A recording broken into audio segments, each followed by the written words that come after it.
Welcome to my podcast, Why Didn't Anyone Tell Me This? With my guests, we are discussing health issues, questions you may have, and debunking some of the myths around our health. And it's a great pleasure today to be talking to Professor Susan Davis, making sense of the menopause. Hello, Susan. Oh, hi, Joyce. Lovely to be involved and part of this. I'm looking so forward to talking to you and breaking many, many myths, I am sure. So, Susan is director at Monash University Women's Health Research Programme. She's head of the Women's Endocrine Clinic, Alfred Hospital, Melbourne, and consultant endocrinologist at the Cabrini Medical Centre. Now, Prof. Davis is an internationally recognised expert on sex hormones and ageing. I first met her at the British Menopause Society conference a few years ago, where she gave an absolutely brilliant keynote lecture. So she talks about menopause and its health sequelae. Her clinical trials program has led to the paradigm shifts in the understanding of testosterone in women, with current trials examining the role of hormones on cardiometabolic health, cognition, musculoskeletal health, and sexual function. So I think people listening to this in the UK will know that testosterone and menopause is a very, very hot topic. So we are going to talk about this today. Susan has received many awards, too many for me to go through today, and she is past president of the International Menopause Society and the Australian Menopause Society. So, without further ado, let's get started. So, Susan, can we first talk about your career? It's really hugely impressive. So, tell us more about what made you become a doctor and why you decided to work on hormones. So I'll be honest, the reason I studied medicine is, and you've got to wind back, quite a few years, is that I felt it was an occupation where I would always be able to support myself and my family under whatever circumstances. And also because it was incredibly interesting, I thought I would never get bored. So that's why I did medicine. Why did I study hormones? Because I couldn't decide which direction to go in. And the thing about hormones is they affect every part of your body. So it meant I sort of could keep doing a bit of cardiology and a bit of neurology and a bit of it mixes in with everything. And even though my specific area is hormones, I have to keep up to date with sort of the whole body because hormones act in every cell. They are. And as we will discuss today, menopause is certainly a topic which spans all those different areas that you mentioned. So let's move on to making sense of the menopause. It seems that in many countries, especially in the UK, we have become very muddled of many things around the menopause, and I think we've got a problem with many myths and incorrect information about the menopause. So today I want to talk to you because you really do make sense of this. So let's start at the beginning, and this hopefully should not be too controversial, but I did hear a different definition recently, which I'll talk about afterwards. So let's just start at the beginning. What do you class as the menopause? And in your view, the menopause, the perimenopause, and the postmenopause, those definitions? So originally, menopause was the last menstrual period a woman had. And that would be all very well if we went back to hundreds of years ago where women didn't have hysterectomies and couldn't take the pill, etc. So because so many things mask the last menstrual period, in my mind, menopause is the irreversible loss of ovarian function so that the ovaries can no longer produce an egg each month or at all. So for many women, say you'd had a hysterectomy at 40, the ovaries might work until you're 48. And that is when you get the hot flashes or night sweats, but it's when the ovaries stop doing their job. The actual menopause is 12 months after that occurs. So it's a I'm going to muddle everyone up. The menopause is when the ovaries stop doing the job, but we don't diagnose that for 12 months. In a woman who's having periods, we want to make sure a woman has had 12 months without a period. In a woman who has had, say, hysterectomy and she gets all the classic symptoms, the diagnosis is a little bit woolly but ideally about 12 months after those symptoms perhaps start. It's a bit woolly though. The perimenopause starts at the beginning of the ovaries becoming erratic in their function. And so for women who are having periods, their periods will become erratic. And it ends 12 months after the final menstrual bleed, which again becomes sort of academic if a woman goes into menopause not having regular periods. So it's very tricky to really hone it down in someone who enters the menopause either on the contraceptive pill, having irregular periods, having the lining of her uterus wiped out, and other causes of not regular periods. Excellent. And after the periods have stopped or the ovaries have stopped, would you say a woman then is in postmenopause? Is that the words you would use?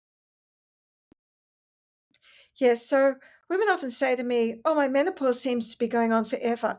Menopause is a moment in time when the ovaries stop working. So if a woman has them removed surgically, that is the menopause. Every minute of the life after that becomes the postmenopause pretty well. I totally agree. And I've heard people recently who have been, one woman was 10 years since she had a period, and she said about that she was still menopausal. And somebody else told me that in America, there's some people now who don't use the term postmenopause. So they're saying any woman whose periods have stopped or her ovaries have stopped is menopausal. And so I was like, oh my goodness, we're now messing these terms up even more.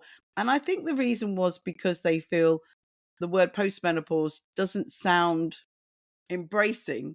But I think we need to embrace the words, and I feel really reluctant to keep changing these definitions. And in the UK, we often talk about perimenopause as menopause, and I thought, oh my goodness, if we start talking of postmenopause as menopause, we are going to get really, really confused. Any And thoughts I about couldn't that? agree more. And indeed, oh no, I agree. And the postmenopause is life after the ovaries have stopped working.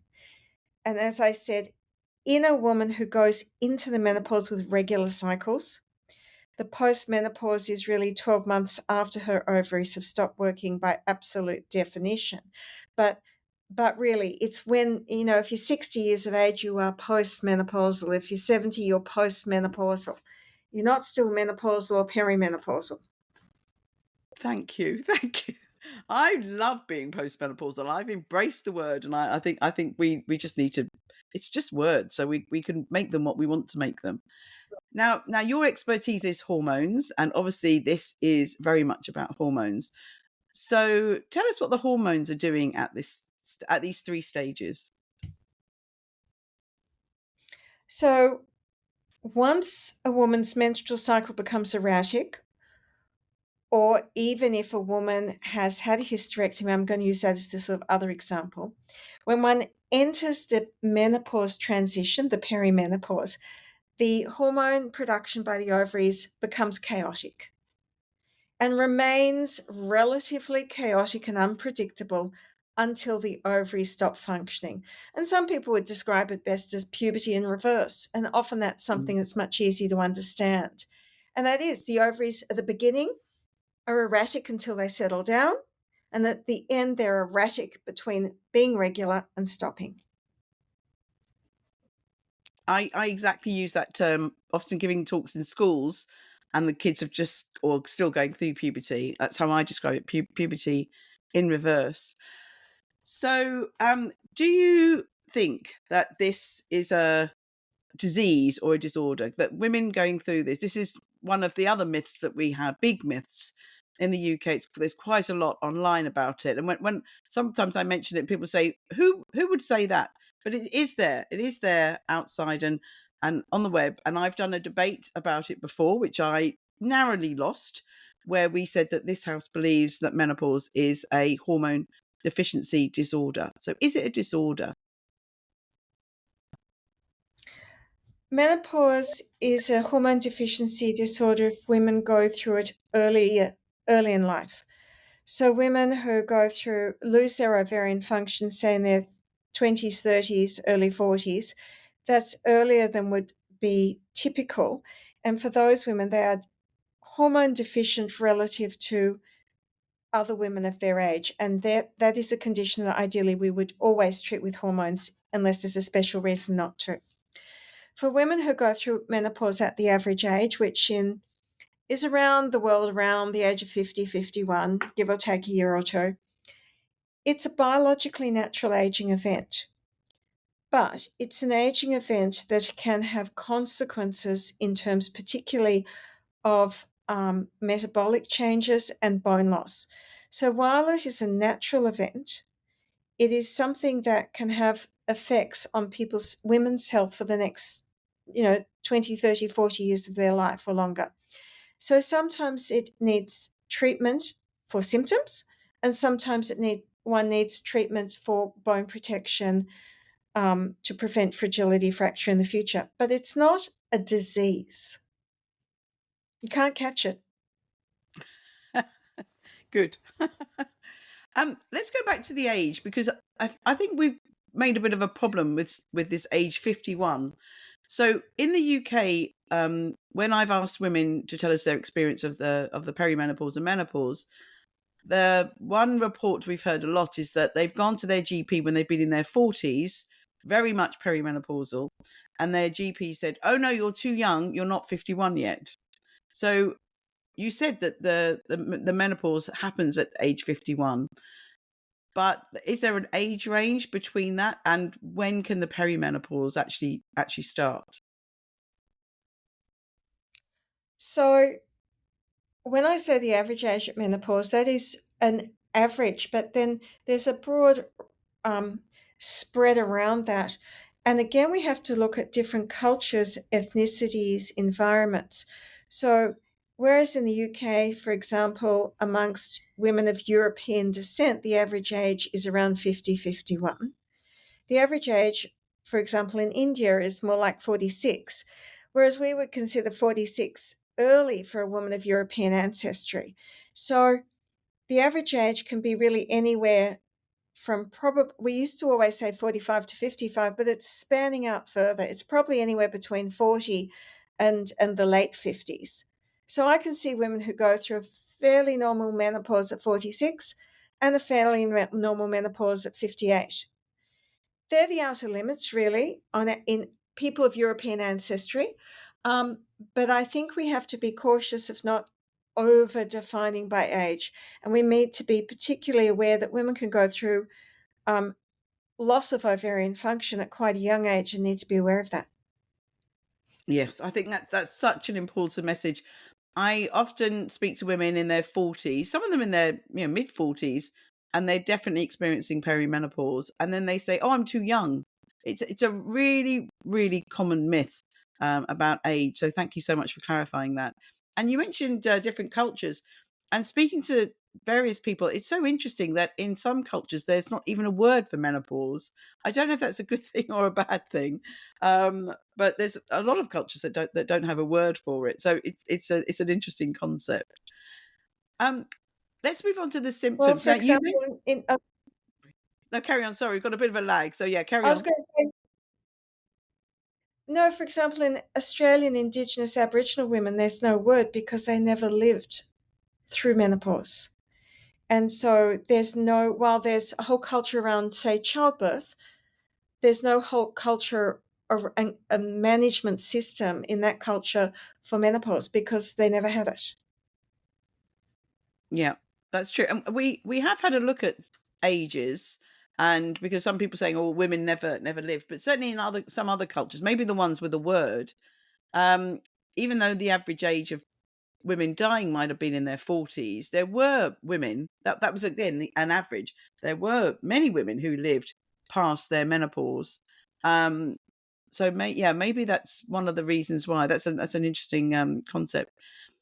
So let's move on to symptoms. So you did mention that the periods changing was one of the indicators of the perimenopause. Lots of women I've spoken to, I've been doing a lot of discussions with women in surveys and focus groups over the last few years.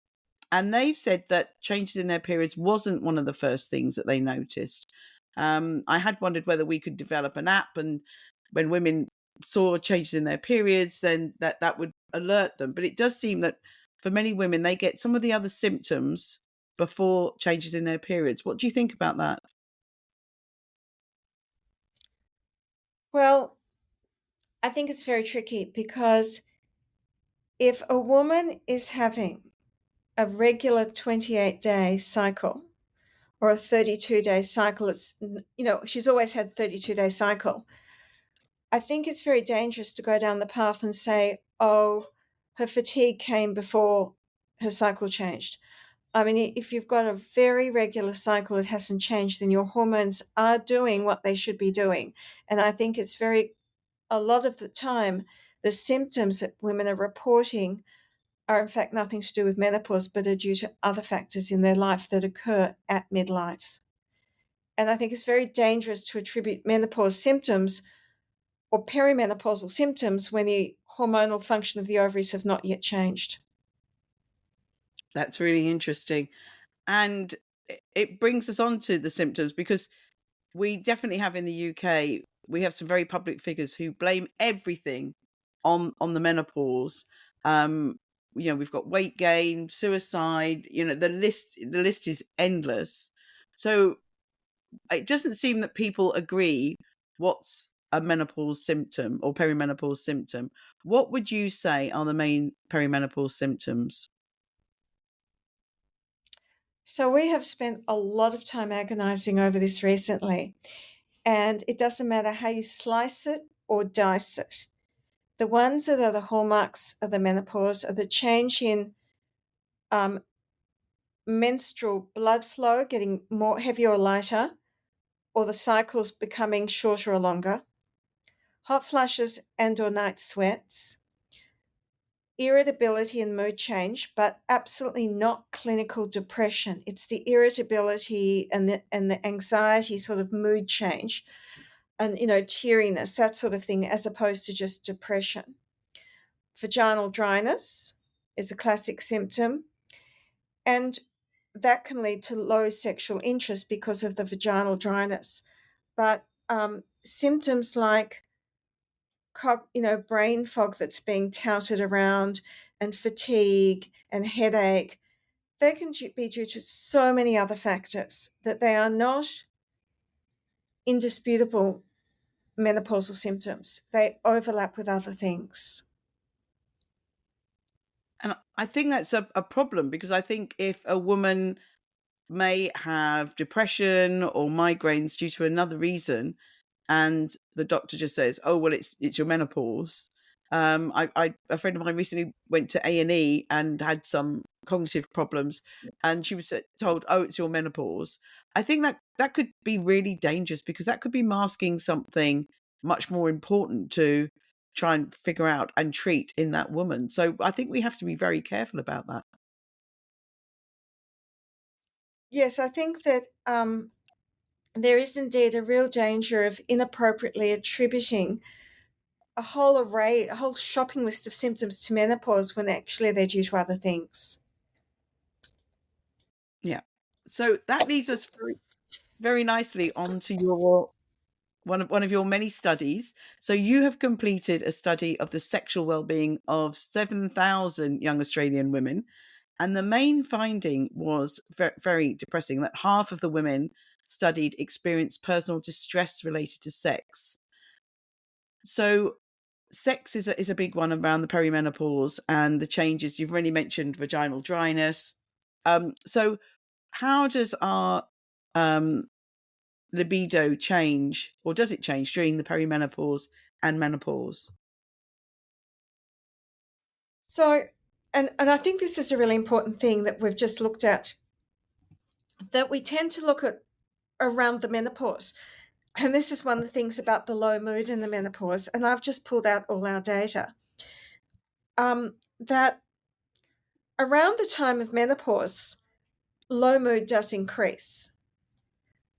And around 15% of women will have moderate to severe depressive symptoms. But that number's about 30% in women aged 18 to 40. So, in fact, at midlife, women are actually better off than they were when they were younger. So, in fact, sexual distress is highest in younger women, and it goes down a little bit around the time of menopause at midlife, and then it goes down further in older women. Low libido increases at midlife, so the distress around sex is in the younger women. The low libido occurs more in the midlife women. And low libido associated with concern is about 1 in 3 women at midlife. So that's where that does peak. But I think we have to keep looking at the health at midlife compared to women before and after midlife. And it's not always as bad as women think. So let's move on to treatment of the menopause. Now, in the UK, we call it hormone replacement therapy, HRT. I am trying, I'm not alone in trying to get that changed. And I know you use the term menopause hormone therapy. And that's because the replacement is controversial, because we shouldn't have, maybe we shouldn't have those hormones in our body post menopause. So replacing them is a tricky word. So I'm, in all my papers now, I'm going to use menopause hormone therapy. And also for those people who are transitioning their gender, we can really muddle things up if we're saying hormone replacement therapy. So I think we need to be careful again about our language. So Yep. what's your views about hormone menopausal hormone therapy, and why is it important? And do you think it's for everybody? So our research suggests that about 1 in 3 women have moderate to severe symptoms, and there are 2 primary indications for using menopausal hormone therapy. One is the treatment of moderate to severely bothersome symptoms that the woman wants managed. And the other is to, in a subset, to prevent further bone loss and high risk of fracture. And menopausal hormone therapy, estrogen, irrefutably will prevent fracture in women in later life by the fact that it preserves bone mass and stops the menopause-related loss of bone. But that's not for everybody. So the idea that every woman should be on menopausal hormone therapy is absurd, because not everyone needs it. Why do you think that is being suggested in the UK? It really is being suggested as the elixir of life. There's a lot of celebrities, I know you've talked about this before, the celebrities promoting it, that it will make you look younger and you'll be healthier and all your libido will be back and you'll be full of energy. But we know that for many women it just doesn't do that. And then what happens is that women are feeling well, if they don't take it, they're feeling that they're missing out. And those that do take it and it's not working, then they're like, why isn't this not working? So there's been a lot of controversy in the UK with some doctors giving higher and higher doses. And many people from the British Menopause have spoken out about this. So do you think that hormone therapy doesn't, you said not all women will need it. I totally agree. Do you think increasing the dose is helpful or dangerous?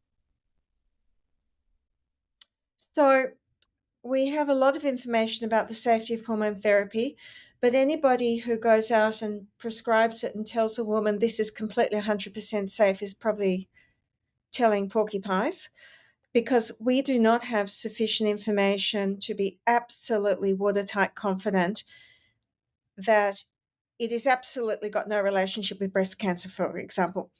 Do I think that taking standard researched doses of estrogen with or without progesterone increases breast cancer risk significantly? No. If it affects breast cancer risk using standard doses, the effects will probably be absolutely marginal. But when you start prescribing high doses beyond which have been studied, I have absolutely no idea what that does to breast cancer risk. I have no idea what that does to uterine cancer risk. So women are using high doses of estrogen with best guess doses of progesterone to protect their uterus. we may see, as a consequence from some of this explosion of high dose therapy, a tsunami of breast and uterine cancer in the next decade. I have no idea. I think to me, that is human experimentation outside of proper protocols. But if the doses we have used for many years and we understand and have been researched to use, probably this is very safe. This is why I always say that people like you and Annice Mukherjee, you're the people we should be listening to. You're the endocrinologists. You're the people that have studied hormones and know this. So your words, and you say the same as Annice. This is what we've got to listen to, not other types of doctors who specialize in different things and they know about their area.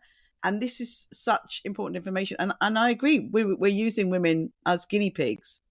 And another big one in the UK, let's delve deeper. So testosterone, it's become like a fad. Women are rubbing testosterone on their legs, and they're saying it's going to improve their energy, improve their sex drive, and make them wonderful. They're all getting hairy legs. But you are one of the world leaders on testosterone and the menopause. So please tell us, break these myths about testosterone. Well, testosterone does not change at menopause. That's the first thing.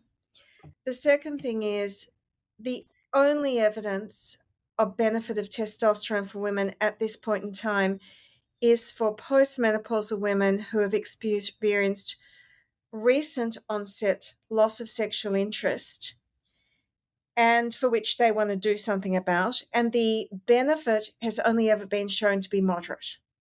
And I've been using testosterone in women since the mid-80s. But we've done research into the effects on mood and well-being, and it has not been shown to be better than placebo on mood or well-being. One of our studies showed a marginal, statistically significant improvement on short-term memory, but nothing else. But it was so marginal it could be a chance finding, and that's never been repeated in another study. So women should not be taking it for energy or cognition, or it is not the elixir of youth. It is simply something that may improve libido. We are doing studies to look at effects on muscle and bone now, but the evidence it will improve muscle strength or bone strength is completely lacking. Thank you. It's really clear. I think all of the things you said are so clear, and they're what I've read in the scientific literature. And I'm a scientist, and you're a scientist and a clinician, and I just find it amazing that we are confusing women so much with this misinformation. We have to go with the science and the studies that have been done.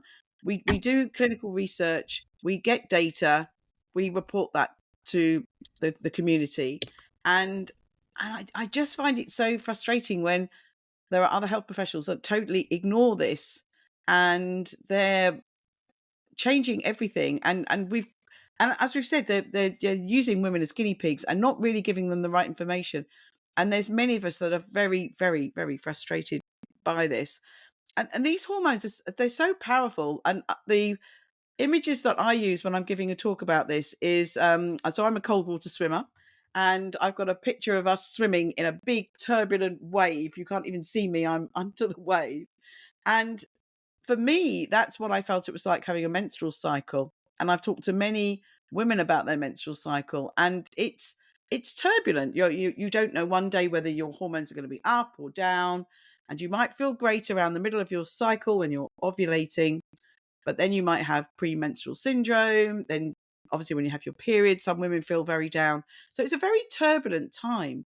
And for me, post-menopause, I haven't taken HRT. Um, I put a picture of a very calm sea. The sea's just flat and blue and beautiful. And that's how I personally feel. Now, I'm giving an unscientific view of the N of one at the moment. But I've heard many women say that they feel that they are now in a much more wonderful place of their life. Their menstrual cycle stopped, their periods have stopped, and they do feel very calm and level and very, very different and very motivated now in a very different way. And they're enjoying this second spring, this wonderful time of their life post menopause. And I hear women say that whether they're on HRT or sorry, MHT or not. What do you think about life post menopause? Can it be a wonderful, embracing time of our lives? Well, as I said, about 70% of women never have really significant symptoms. But I think it's really important to recognize, irrespective of hormone therapy, that menopause is a time when our health risks do change. So cholesterol levels change, diabetes risk changes, bone is lost. So it is a really important time to take a good hard look at your health. I think that if there are two sides of the coin, many women do experience what you've described, but then the women who are having a terrible time shouldn't feel that they're poor copers because they're having a bad time. There are some women who absolutely unconditionally need hormone therapy because their lives are so rubbish initially. They can't sleep, they're exhausted because of the hot flushes and night sweats, they're agitated, they're irritable, they're dysfunctional, and they do need hormones. But so I think we have to be understanding that everybody's different. And that's why this one size fits all of give everybody hormones is wrong. And the one size fits all after the Women's Health Initiative publicity that nobody should have hormones is wrong. And we have to try and understand each person's needs. We should, in my belief, we treat with what we understand to be safe rather than giving ridiculous doses and experimenting on everybody. We need to make sure that we're treating the right thing. So we're not treating headaches with hormones when the headaches could be due to another cause, or depression with hormones when a woman truly has depression and then just dosing them up to their eyeballs with hormones. So I think it's complicated. And the other thing that's problematic is life's difficult. So menopause is happening to women at a time when they might have low work satisfaction. They might feel really pressured between still children at home, caring for older people, a whole range of things. It's financial insecurity, wanting to give up their job, but looking at their retirement fund. And so it's a difficult time of life for women too. So we've got to try and sort all that out and then decide what's best to help people. Yes, I totally agree that the big issue is that, well, no, it's not an issue. We are all individual. Some of my friends get upset with me always talking about how wonderful life can be post menopause, and they said, but it's not like that for me. So I definitely would not undermine those women who are struggling. Um, what I am trying to do is motivate those women, every woman. And we've painted such a negative picture of women post menopause. Oh, you would have, 100 years ago, you would have been dead, and you shouldn't even be here. And very few other animals have, or species have, a menopause, and you're going to have, become this dried up old hag. So. I am working the other way at the extreme. Well, yes, some women will struggle, but we can. I think we can if we are motivated and think positively. And absolutely, as you said, look after our well-being. It's so, so important. And I see women who are still drinking a lot. They're not exercising. They're not eating well, and that's certainly not going to help. So I am certainly an extreme of saying we can have a wonderful time, but I want to encourage women to try and get through this however they need to, and really think about this positive time of their life, hopefully. Um, and some of the issues, as you talked about, how our health changes post menopause, and certainly the diseases of aging become very much more prevalent. And we've got dementia, we've got heart disease. You've already mentioned osteoporosis. So one of the pushes in the UK for everyone to take MHT is that people say that if you take it, it will decrease your risk of dementia, heart disease, and osteoporosis. And you've said that for some people with osteoporosis at high risk, it will do that. But overall, for the general population, how do you feel about hormone therapy and the possible decrease in these diseases of aging? I don't believe that hormone therapy should be used to prevent chronic disease because there's evidence that it will make a meaningful difference for people is lacking. If you want to prevent cardiovascular disease, the single most effective thing you can do is manage blood pressure, exercise, normal body weight. I mean, the single thing any person from any age, but midlife particularly onwards, is physical activity, healthy diet, and healthy body weight. And that is what will prevent heart disease, diabetes, weight-related cancers, breast cancer, uterine cancer. They're all related to carrying excess body fat. So the single thing people can do is to be healthy. And MHT is not a magic bullet and should not be described as that. And people who are claiming these benefits are not being honest or true to the published literature of what we know. We know it does not have a really profound, meaningful difference. You've got to treat blood pressure, healthy diet, healthy weight, etc. Totally agree. I always start with talking about our well-being, and it's so, so important. And one of the podcasts I was on, we were talking about how women are lucky that, in a way, that we've got this wake-up call in midlife. This big event that we're going to go through is a wake-up call. So, okay, if you haven't been looking after your well-being, now's the chance. And men don't get that. So for us, I think it's sort of a bell ringing in our head to think, okay, let's if we're not being very healthy, we are, we've only got one way to go. Let's try and change that and start really looking after our well-being. And I've seen so many people, so many women who've done things like give up alcohol, increase their exercise, and they felt fantastic. So I think we really need to encourage women. I think it's difficult because some women feel they don't have the time, or they don't have the energy to do that. So I think motivating women around this time would be really helpful.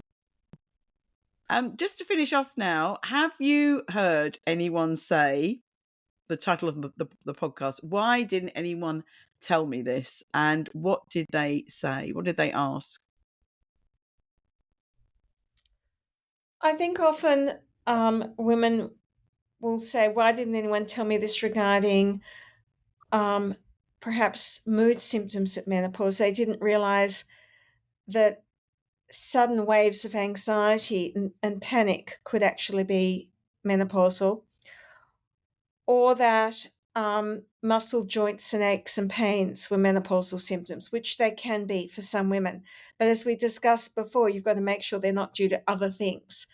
So that would be the main questions or the comments that women would refer it to with respect to menopause in discussions with me.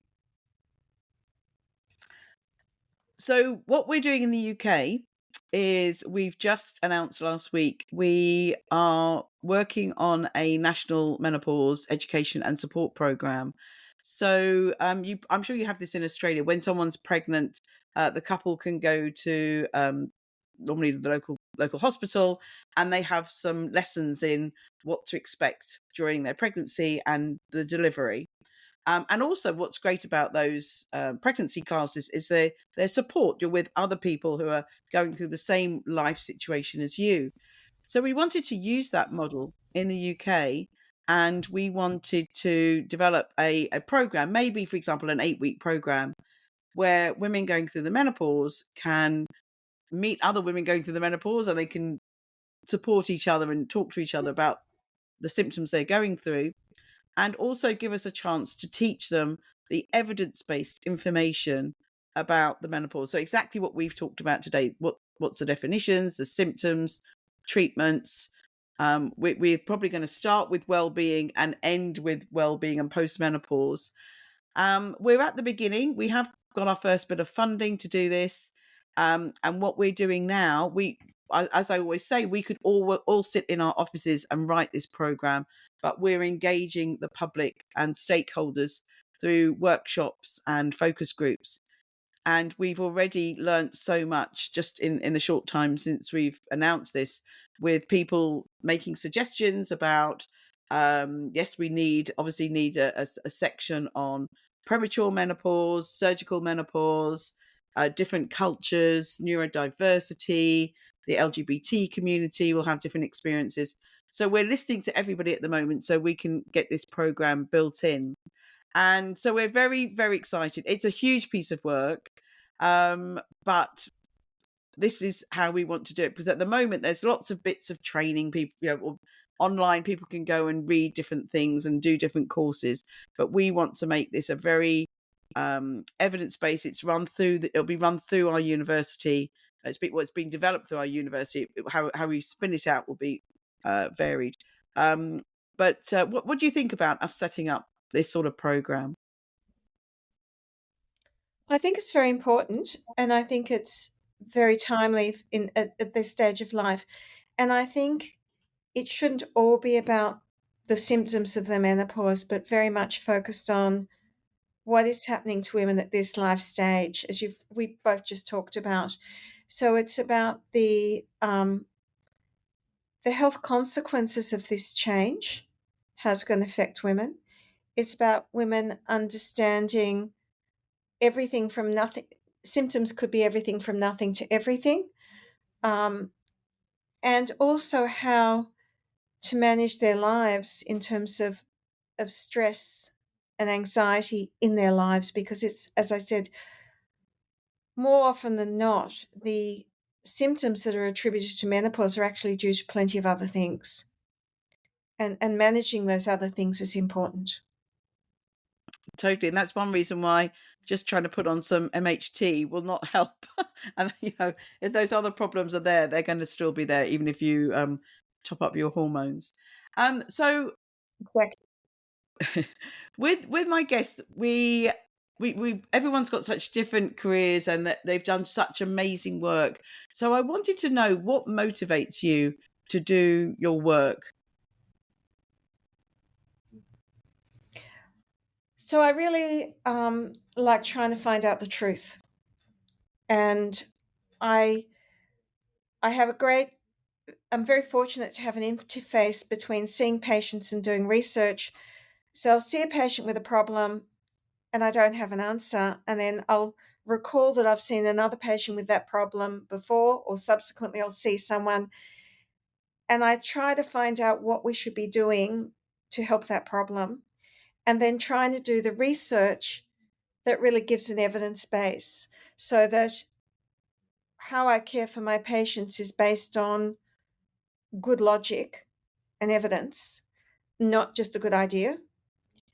And so my research motivates my patient care, and my patient care motivates my research.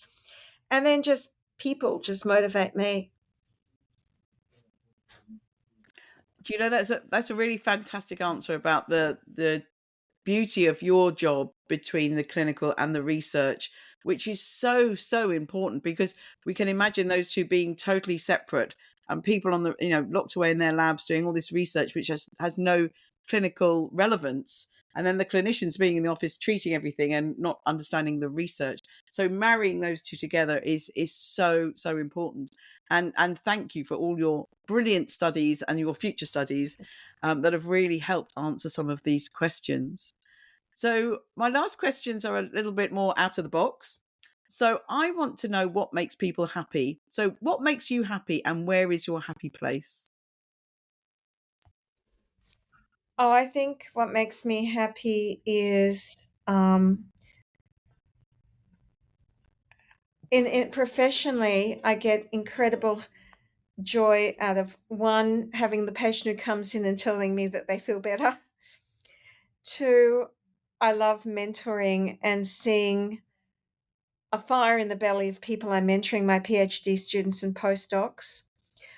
I get a buzz out of finding something that will make a difference. And then I get enormous joy out of my family and dear friends and doing things with them.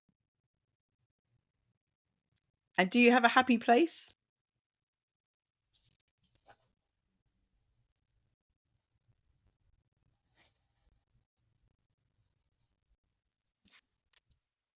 Oh, did you have a glitch there? And do you have a happy place, Susan? My happy place. My happy place is probably just being outdoors, doing things outdoors, whether it be in the mountains or at the beach, but outdoors. Well said from an Australian. We always hear they have such a wonderful outdoor life, which I do as well. I love being outside. And the very last question: what advice would you give your younger self?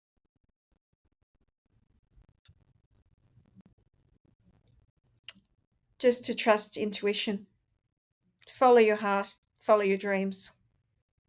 Fantastic. On that very positive note, thank you very much, Susan. You've really have debunked many of the myths that we're hearing in the UK. And I know that you've been misquoted a few times. We've had some emails when I've seen something in the UK press. And yeah, it's very frustrating.